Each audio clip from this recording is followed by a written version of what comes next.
నేటికి చాలా ఏళ్ల క్రితం ఒక గ్రామంలో ఒక వ్యక్తి ఉండేవాడు. ఒకసారి అతను అడవిలో నుంచి ఒంటరిగా తన ఇంటికి వెళ్తున్నాడు. చాలా రాత్రైపోయింది. అతను అనుకున్నాడు, చీకటి కారణంగా దారి కనిపించట్లేదు, పైగా క్రూర జంతువుల ప్రమాదం కూడా ఉంది.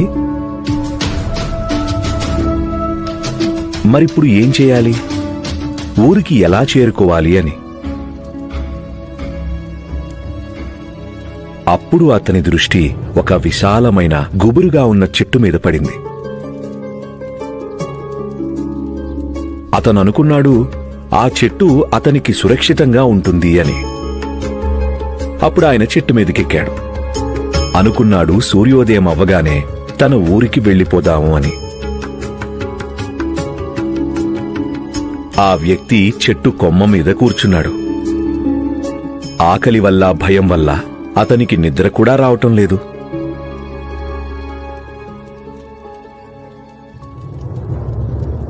కూర్చొని విసుగొచ్చి కాలక్షేపం కోసం అతను చెట్టు ఆకులు తుంచి కింద పడేసాగాడు. ఆ విధంగా రాత్రి గడిచిపోయింది. అప్పుడు సూర్యోదయపు తొలి కిరణాలతో పాటు అతడు చూశాడు, అతని ఎదుట సాక్షాత్తు శివ భగవానుడున్నాడు.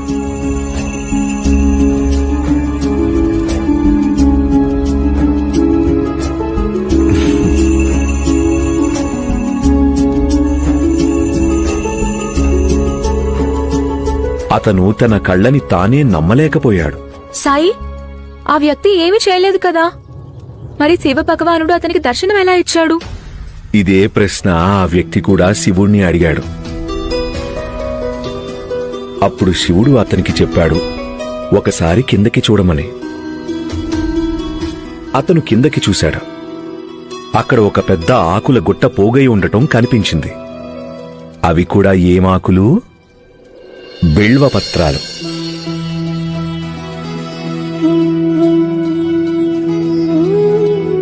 అతను బిల్వ చెట్టు మీద రాత్రంతా గడిపాడు.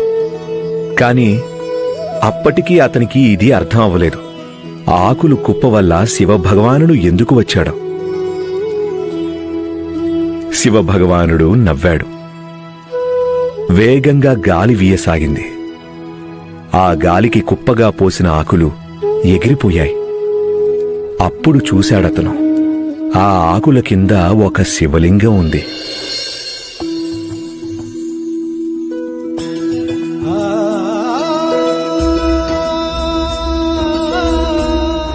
చీకటిలో భయంతోటి అతను చూడలేదు.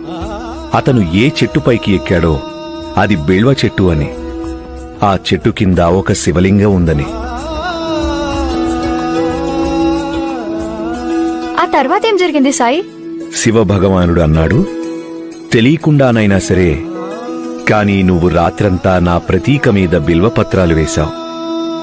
నువ్వలా చేశావు. కారణం, నువ్వు భయపడ్డావు.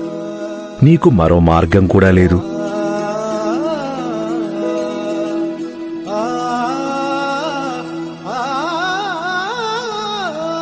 ఎప్పుడైనా ఎవరైనా ఆపదలో ఉన్నవారు ఈ విధంగా నా శరణులోకి వస్తే నేను వాళ్లని చూసి చూడనట్టుండలేను.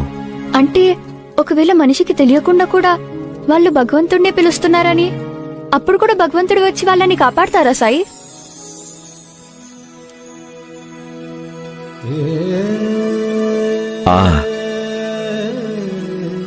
ఒకవేళ పొరపాటుగా అయినా మనిషి సన్మార్గంలో నడిచారంటే, పొరపాటుగా అయినా వారు భగవంతుడి శరణులోకి వెళ్తారు. అప్పుడు భగవంతుడు వారిని ఉద్ధరిస్తాడు. ఒకవేళ తెలియకుండా అయినా మీరు సన్మార్గంలో నడవటం ప్రారంభిస్తే అప్పుడు మీకు మీ గమ్యం దొరుకుతుంది.